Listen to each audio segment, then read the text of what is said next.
Welcome back to part 2 of my introduction to Korean art and material culture. Today we will focus on the Joseon period.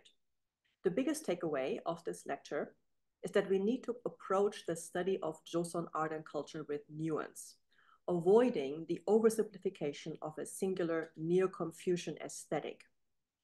It's important to recognize the diversity and complexity of artistic forms and expressions during this time period.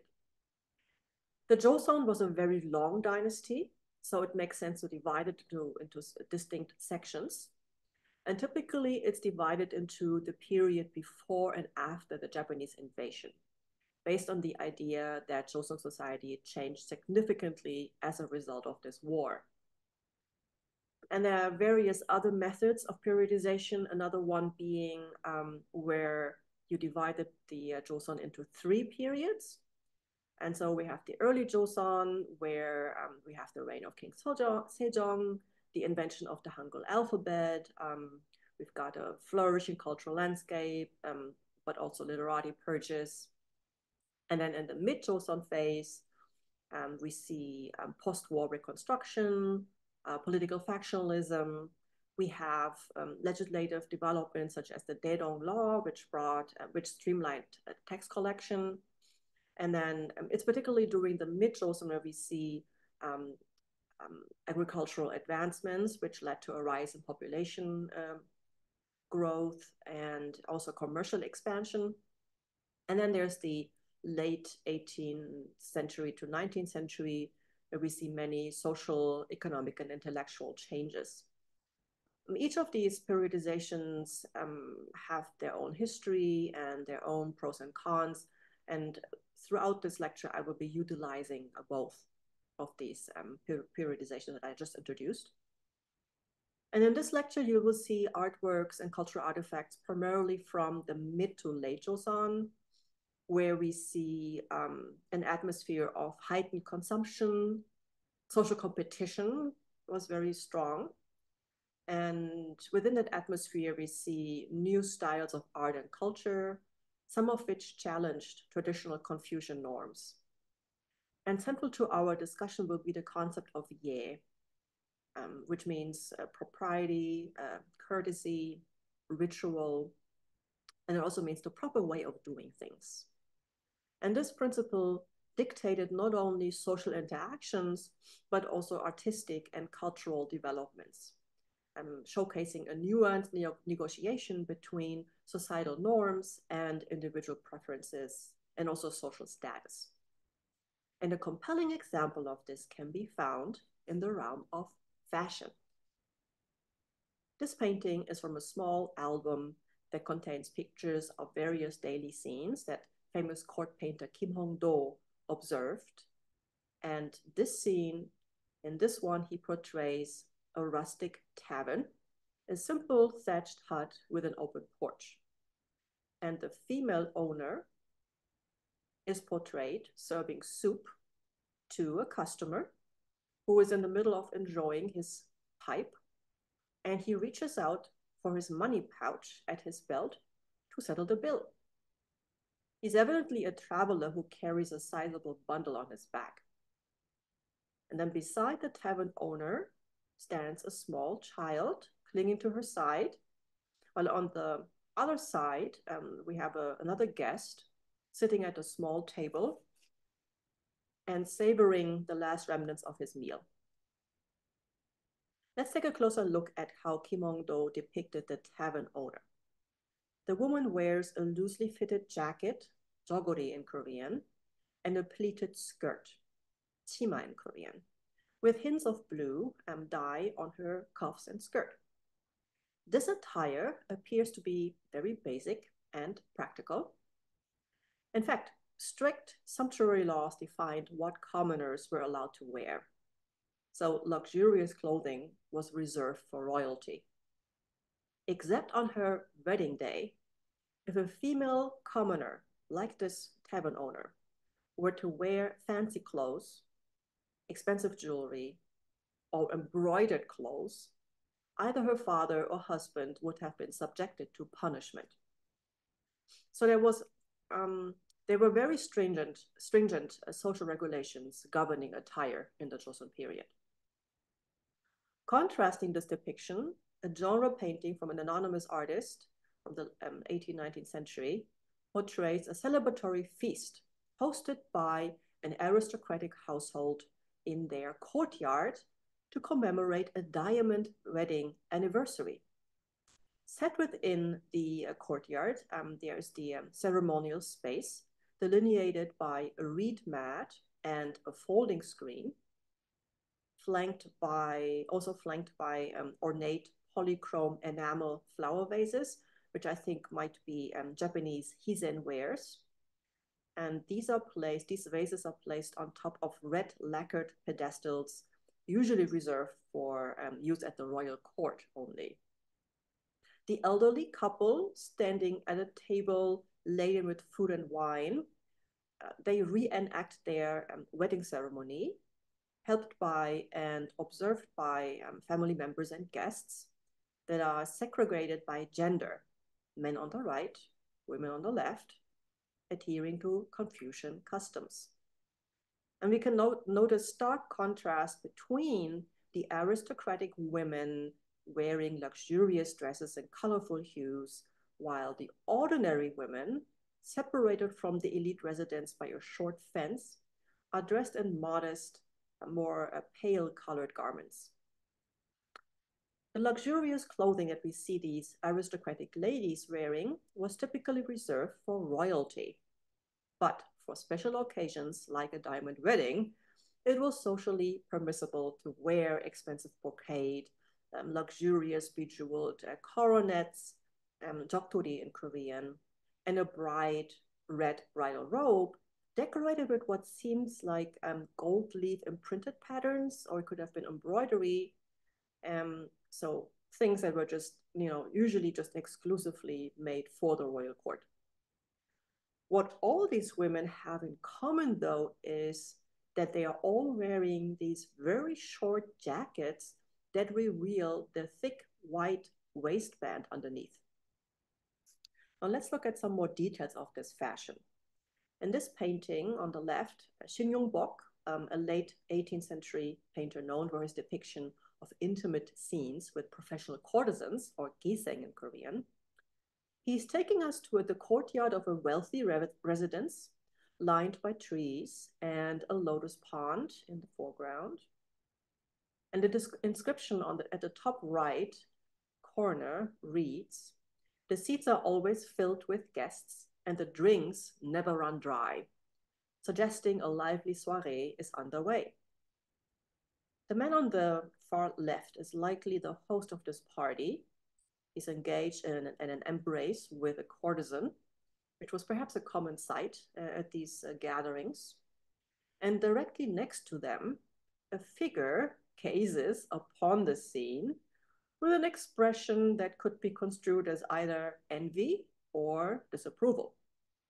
On the lower right side, a courtesan and another gentleman are puffing on their long pipes, while a courtesan plucks at a gayagum, the traditional Korean string instrument. Now let's take a quick look at men's fashion here. The three men are dressed in formal attire, wearing a long overcoat that was standard attire for royalty and government officials. And the central figure stands out as a high-ranking official, distinguished by the precious amber stones adorning his chin strap, which was a privilege reserved for officials of third rank or higher. He's also wearing a fancy purple sash and luxurious low-cut leather shoes, showcasing his high social standing. Now, how are the women dressed in this picture? You can see a close-up of their fashion in the Portrait of a Beauty, also painted by Shin Yong-bok. The hair is put up and mostly concealed by a voluminous wig. And then they are wearing a two-piece ensemble we saw earlier in the diamond wedding scene. So a short, form-fitting top with narrow sleeves and a voluminous pleated skirt. Fashion in the Joseon may differ from today's fast fashion system, but through the study of various types of literary and material resources, including dresses buried with the dead, royal protocol books, scholarly writings, and women's sewing instructions, scholars have discovered that there was a long-term development in the Joseon period, from loosely fitted clothing to a more form-fitting style. And this distinctive combination of a snugly fitted jacket with a voluminous skirt that had multiple layers of underskirts, that sets late Joseon fashion, female fashion, apart from its counterparts in Qing China and Tokugawa Japan. Particularly these short and really snugly fitted jackets are very Korean thing. In his book on proper etiquette, the Sasojol, 18th century scholar Lee Dong-moo offers an anecdote about him trying one of these jackets on. So he describes how difficult it was for him to get his arms through the sleeves, and the seams burst open when he bent his arms. And he just could not understand why women would wear such uncomfortable clothing.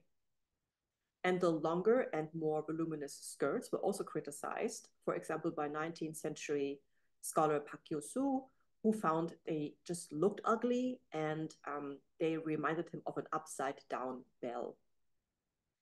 So Confucian scholars basically scrutinized these fashion trends through the lens of propriety and modesty, lamenting that they did not follow traditional ideas of frugality and decorum.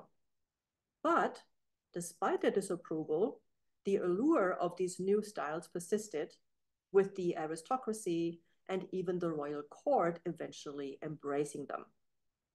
And the origins of this transformative shift in women's fashion can be traced back to the professional courtesans, who obviously had the desire to show off their slim waists. This cultural phenomenon of trickle-up fashion resembles the fashion trends in today's world, where we have this kind of cultural cool, where the fashion of marginalized groups or subcultures eventually permeate elite circles. And this shift was particularly pronounced in women's fashion, but it also influenced male attire. Take, for example, this coat worn by Yoon Young-gu, Princess Dogon's adopted son. It has a much tighter fit than the clothing of men from earlier centuries, and it has a remarkably short waist as well, attesting to these convergence of fashion trends across genders. Now, let's look at three facets of women's fashion during the late Joseon. The first one being wigs. So late Joseon women groomed their hair extravagantly with huge ornamental wigs made with human hair.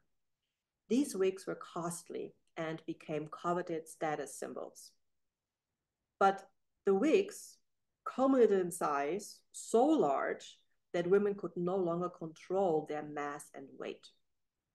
In the late 18th century, there was an unfortunate incident that Lee Dong-moo recorded in his writings. A young bride was adorning her hair with a very high, very heavy wig when her father-in-law entered the room. And she abruptly stood up to greet him, but lost balance. And the weight of the wig broke her neck, and she died instantly. And eventually, full-size wigs were banned in 1788, but smaller wig components persisted into the early 20th century, as can be seen in this photograph of Empress Sunjong, taken in 1907, and the partial wigs from the royal court that you can see here that are now in the collection of the National Folk Museum. Fashion number two, the playful objects, the norige. So as the jackets became shorter, the small personal items that had once been fastened to a belt at the waist became tied to the sashes of the jacket instead. And that's when we see the rise of these ornamental pendants known as norige. These pendants were originally restricted to female members of the royal family and aristocratic women, but in the late Joseon, commoners also wore them for important family events. And courtesans apparently wore them as a regular part of their outfit, as can be seen in Shin Young-bok's portrait of a courtesan. And depending on the wearer's social status and wealth, norige were quite ornate, like the one in the collection of Lakma, featuring a rectangular jade piece with a phoenix motif carved in openwork design. And this pendant with 3 ornaments, once owned by the spouse of Crown Prince Yongqin Wang, is quite large and ornate. So it reflects the owner's high social status, featuring auspicious motifs such as a coral, a twin butterfly, and Buddha's hand, which is the name of a citrus fruit. And they're all decorated with precious turquoise and pearls. Fashion trend number 3. That was actually exclusive for royalty. The silk robes with stamped gold leaf imprint, also called gimbak in Korean. Now, in this photograph on the right, you see actress Hong Soo-hyun, who played Princess Kyung-hae in the K-drama The Princess Man, 2011. She's wearing a modern reproduction of royal court attire with gold leaf imprint. And this queen's robe from the late Joseon period features phoenix cloud patterns and Chinese characters for long life and blessing. That type of robe really reveals the high-skilled artisanship of the court ladies and other court artisans who were in charge of creating these robes. The gimbak technique involved a meticulous process in which artisans created a stamp and then they used the stamp to emboss the pattern onto the fabric with glue. Then they applied gold leaf, tapped it on to fix it. And then they used various tools to remove the gold except for the pattern. And then the artisans, repeated the step over and over until the entire decoration was done, and they had to make sure never to create a single wrinkle in the process.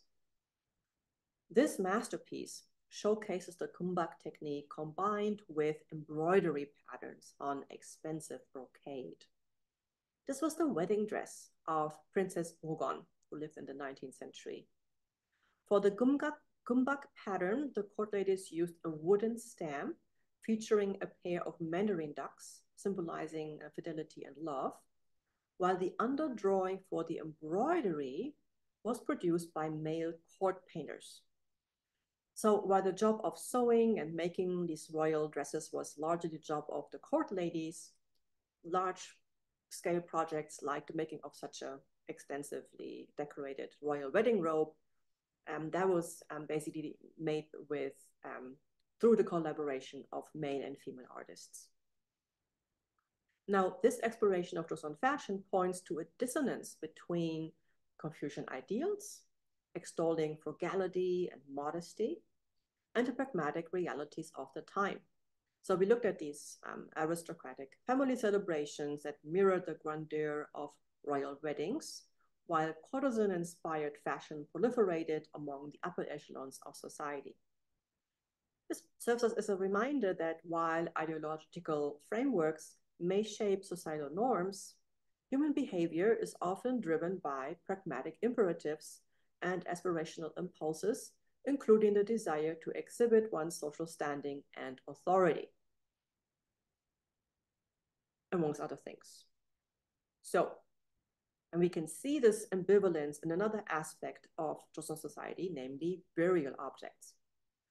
In contrast to the lavish burial items of Shilla royal tombs, we see fewer luxury items in the tombs of the Goryeo and Joseon periods.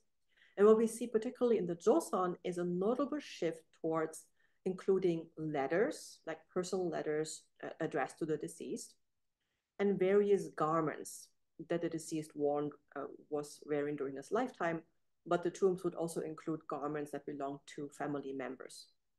And the grave of 16th century aristocrat Lee Young-tae is a perfect example for this practice. It includes clothes belonging to his wife and their child, like the baby jacket of their son and the wife's skirt. And then E was also buried with a pair of Mituri hemp fiber shoes. According to a note by the wife that accompanied these shoes, she had cut off her own hair and mixed it with hemp fiber to make these shoes. Now, sandals made of hair, that might seem a little unusual to us, but they reoccur in Korean literature as a symbol of love and hope for recovery from an illness. So these shoes are basically a testament to the wife's fervent hope for her beloved husband's well-being. Now, intentionally cutting one's hair was deemed improper because according to a Confucian doctrine. So according to Confucian doctrine, you're not supposed to harm the body of your parents gave you. But apparently, this wife's actions were deemed socially acceptable because of their altruistic intent. So she was praying for her husband's recovery, right? So there we have pragmatic concerns superseding doctrinal orthodoxy. And there are indeed historical accounts about Joseon scholars resorting to shamanic rituals when their children were sick, highlighting the fact that Confucian scholars pragmatically accepted such practices when they aligned with the well-being and prosperity of their families. Miniature vessels, known as myeongi in Korean, offer another intriguing lens through which we can examine this intersection of propriety and individual taste in the Joseon society. For funerary customs, the Joseon social elite adhered to the family rites ritual manual by Song Dynasty scholar and alleged founder of New Confucianism, Zhu Xi. According to Zhu Xi's prescription, burial goods should mirror those used in daily life, but in miniature form, with the rationale that interring actual belongings of the deceased would hinder their departure from the earthly realm.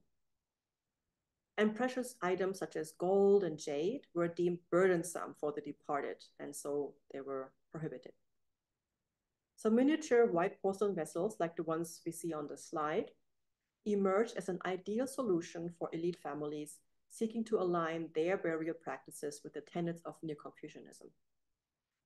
Initially, this practice was reserved for royal family members, but then from around the mid-Joseon onward, we see this widespread adoption of unadorned white porcelain myeongi among the elite. In contrast, the tombs of royal princesses contained extravagant items which appear to contradict such Confucian burial norms. For example, Princess Huayu's grave, dated to 1777, boasts a trove of precious Chinese and Japanese imports, such as a Chinese polychrome famille jaune vase, a silver teapot, and a jade-colored inkstone.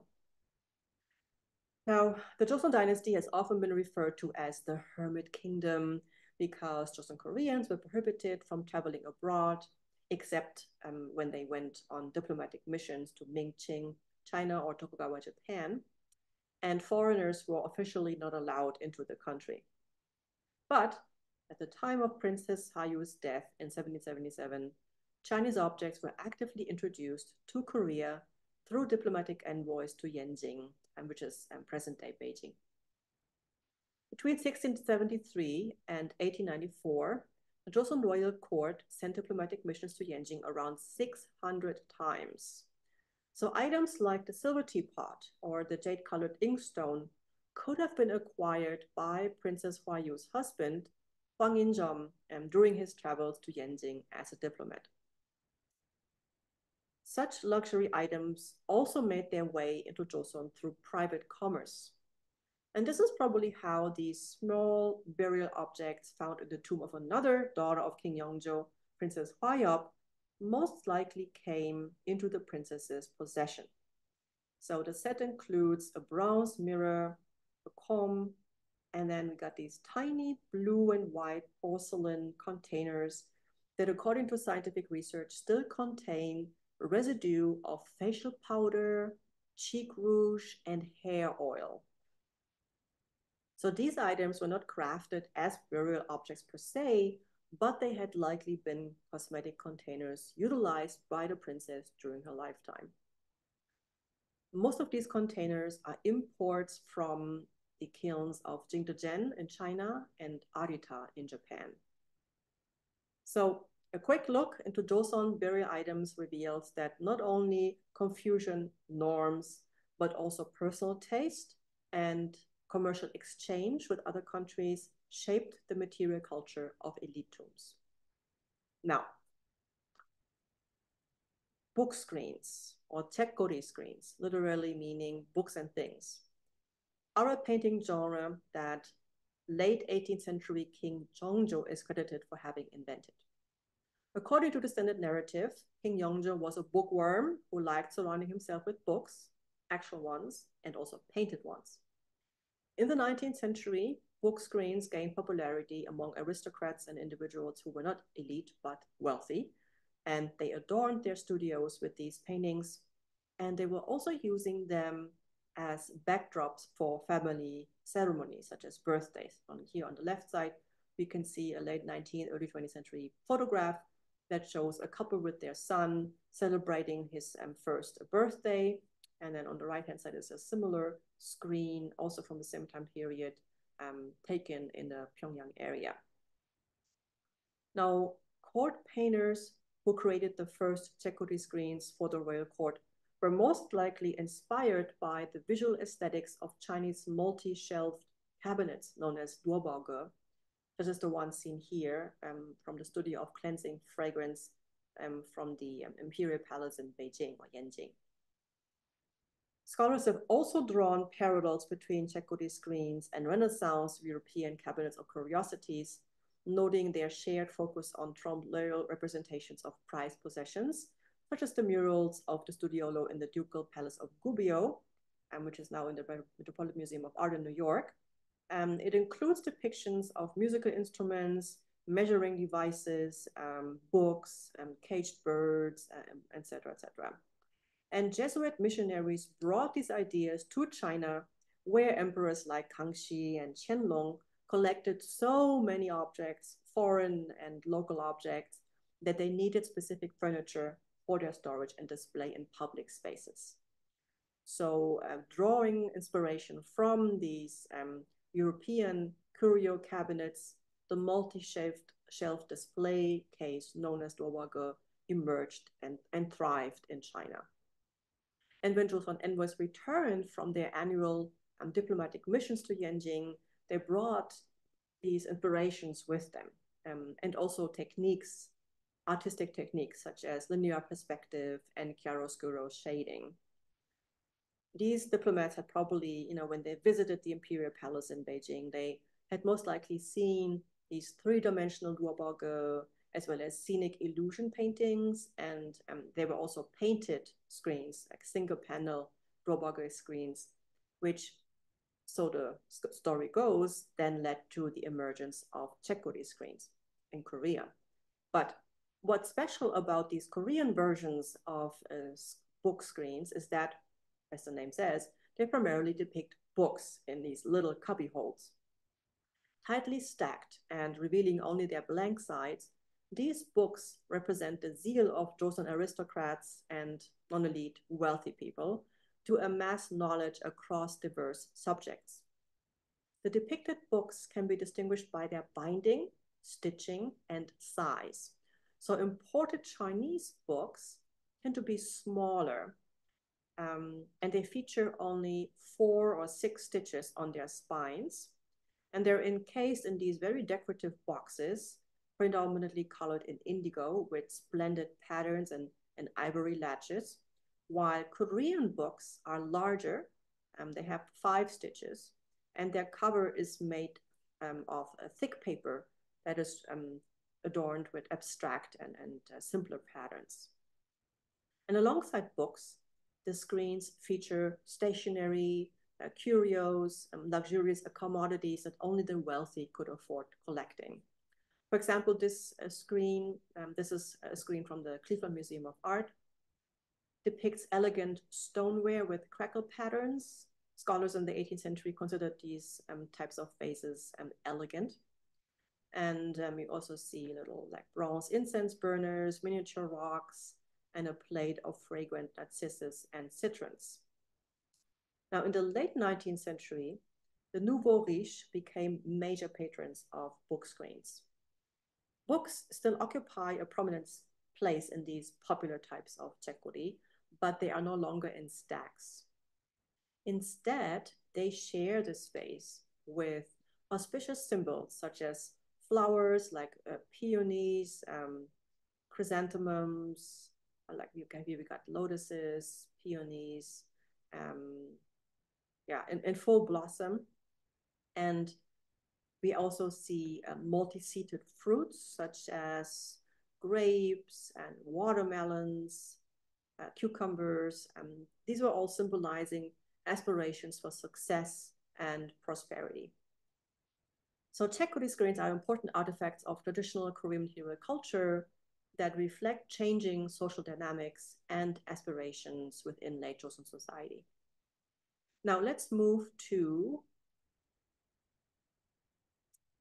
landscape painting, an artistic genre that's strongly connected to the Joseon elite's self-cultivation practices. Now, the life of a Neo-Confucian scholar was to become a sage through moral self-cultivation. And essential for such self-cultivation was a thorough understanding of metaphysical principles of the universe. And so the literate people sought various means to deepen their understanding of the cosmic order and achieve sagehood. So they had to study the books, right, the Confucian classics, and they also traveled. Travel emerged as a favorite method among these Neo-Confucian scholars to study the structure of the universe and foster a sense of interconnectedness with nature. And there was one place in Korea that the literati considered the best place for self-cultivation, and that was Kumgangsan, or the Diamond Mountains. As you can see in this photograph of the cliffs of Mammulcho, the mountain features karstified, craggy peaks not overgrown by vegetation, and many Joseon scholars believe that these barren rocks offered them to study the structure of the universe the best. In this painting of Kumgangsan's 10,000 Falls Ravine, or Mampokdong, court painter Kim Hong-do captured the mountain's towering karstified rocks in the upper half of the picture, and in the lower half, he grouped the figures of 4 travelers to emphasize that this is more than just a physical location. It's actually a site of social interaction between these scholars. The men sit or stand in leisurely poses, facing each other, and they were probably, talking about what they saw and perhaps composing poetry inspired by the surrounding beauty of nature. And they are accompanied by an entourage of servants who also take a rest, sitting next to palanquins that they are using to carry the travelers around the mountain. Now, unlike tourist destinations in Qing, China, or Tokugawa, Japan, famous sites in Joseon, Korea, like Kumgangsan, did not develop into popular tourist sites.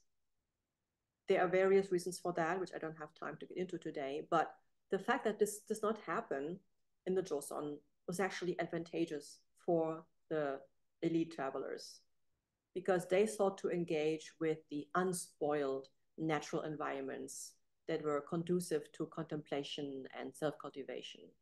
And large crowds of people would have just disrupted the pristine character of these sites. Now, related to this elite trend of travel, we see a new artistic style of landscape painting, which is often referred to as true view or true scenery landscape painting, Jingyeongsansu, or the Jingyeongsansuba. Travelers painted landscapes based on direct observation of actual topographical sites in Korea, as opposed to just copying well-known Chinese landmarks or painting imagined depictions of landscapes. In July 1757, the scholar, painter, and art critic Kang Se-hwang journeyed from Seoul to Kaesong at the invitation of his friend Oh Soo-jae, who was then magistrate of Kaesong. And based on this trip, he created paintings that convey his familiarity with Western-style point perspective and shading techniques. One of the most renowned paintings in this album that he created after concluding his journey is this one. It's the entrance to Yongtong, in which a traveler, you see him, very tiny, right? This is probably Kang himself riding a horse. Like he's leading the path, and behind him is a little manservant, and they're going through the large boulders of the entrance to Yongtong. This was a landmark at the base of Ogangsan, known for the cluster of these large moss-covered rocks that were, according to legend, created when a dragon rose from a lake. What's really unusual about this piece is the coloration of the rocks. So Gang colored them with diluted washes of ink and shades of blue-green to simulate the mossy texture of the rocks. And the scale of these rocks is discernible relative to the depicted human figures. Through this painting, Gang tried to evoke a sense of immediacy, akin to his own experience seeing the site directly. He writes that through his landscape paintings, he wanted to enable viewers, even those who had never visited this location, to feel immersed in the natural landscape. For Gang and his contemporaries, the objective of such landscape paintings was not mere entertainment, but rather to evoke an emotional connection with nature and facilitate contemplation of the cosmic order. Now, let me conclude this lecture with an excursion to a few Buddhist temples. While previous scholarship has often portrayed the Joseon period as a time when Buddhism was suppressed, recent scholarship has shown that Buddhism remained vibrant and deeply ingrained in Korean society. Although it was no longer integrated into the state ritual system due to Confucian officials' opposition, they considered Buddhism a heretical teaching, but abundant evidence in the form of painting inscriptions, donor records, and scholars' writings suggest that people from all social strata participated in Buddhist projects, such as large outdoor rituals like the Water Land Assembly, the Suryokje. This photograph shows the main altar of this assembly, built outdoors in the courtyard of Samwasa, a monastery in Samcheok in Gangwon province. As the name Waterland indicates, this ceremony was initially performed to pray for all sentient beings living in the waters and on land. But over the course of time and place, China, Korea, the characteristics of the ceremony shifted, constantly changed. And in the Joseon period, it became more geared towards helping the lonely spirits and the hungry ghosts be reborn in a better place. And in addition, it developed the characteristics of an ancestral worship ritual. And this has also something to do with the fact that temples like Samwasa were commissioned to perform the Suryokje for the royal court. The founder of Joseon, Lee Seong-ge, had Samwasa built in Samcheok because that's where he had the last Goryeo king and his son murdered. And so he had the Suryokje performed annually at Samwasa to appease the spirits of the murdered Goryeo family. And then he had another temple, Jingwangsa, built in the vicinity of Seoul to perform the waterland ceremony for the ancestors of the Joseon royal family. So one was for the Goryeo royal members, and the other one was for the Joseon royal members, family members. And this association of the Suryokje with ancestral worship continued throughout the late Joseon. According to the latest scholarship by Min Suni and others, the Suryokje was basically a Buddhist-style ritual for ancestors. And that attracted a wide variety of participants, including members of elite families who regularly performed Confucian-style ancestor worship. And the pictures you just saw, and you will see in the following slides, were taken by me when I observed the modern version of this ritual at Samhwasa and at Jingwansa a few years ago. The ceremony basically has, let me walk you through the ceremony, okay? So on the first day, the ceremony can last 2 to 3 days, and the Joseon was longer, a couple more days. So first, the deities and the spirits are invited to the ritual ground at the monastery at the temple's entrance. So that's where the first ritual text, the mini ritual takes place. And then the spirits are invited, and the spirit tablets are carried on palanquins into the monastery. We have the bathing of the spirits to purify them, and then we have a first offering. Then once the entire ritual ground is set up at the stage in front of the main temple hall, the biggest Buddhist painting is brought to the scene, and that's the Kweibul, the large hanging scroll that will be hung at the main altar, the upper altar. There you see how it's hung. These large paintings are between 5 to 8 meters tall, so they're extremely big. And hanging them at the central altar was part of the ceremony. And then once the main painting is hung, the vulture peak ceremony takes place. That was basically the highlight of the first day.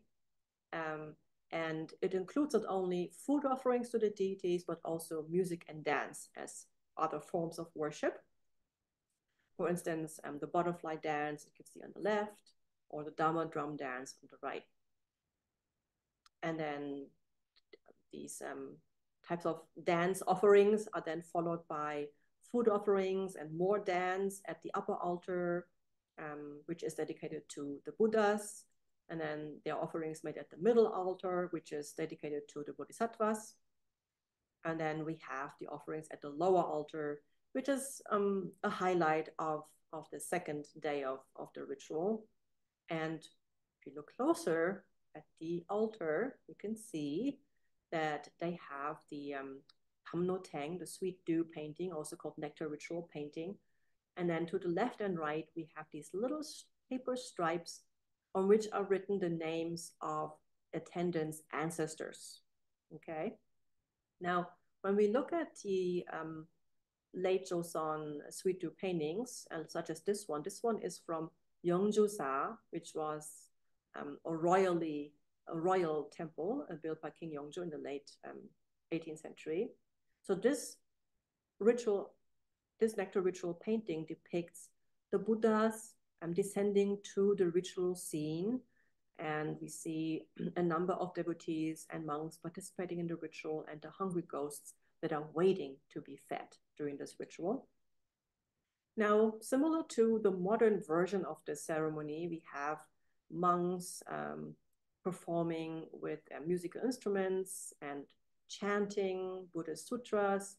And there we have lay people praying to the Buddhas for the well-being of their ancestors, wearing the typical Korean mourning dress made from hemp fabric. So after feeding the hungry ghosts and praying for one's ancestors, the Sudokje concludes with transferring merit. So all the merit that attendants would collect by participating in the ritual would then be transferred to the living and the dead.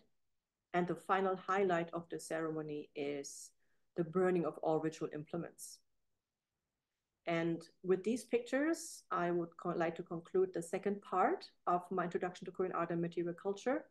If you like, you can reflect on the content of this lecture by answering these 4 questions. And thanks so much for watching, and enjoy the rest of your day.